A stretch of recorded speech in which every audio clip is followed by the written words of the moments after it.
Have you ever eaten this before? What is this?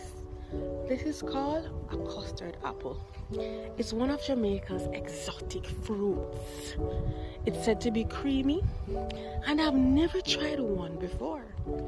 So I'm excited to actually try this fruit for the very first time. Like, how can I be a Jamaican and never eaten this before? Alright, so let's get right into it.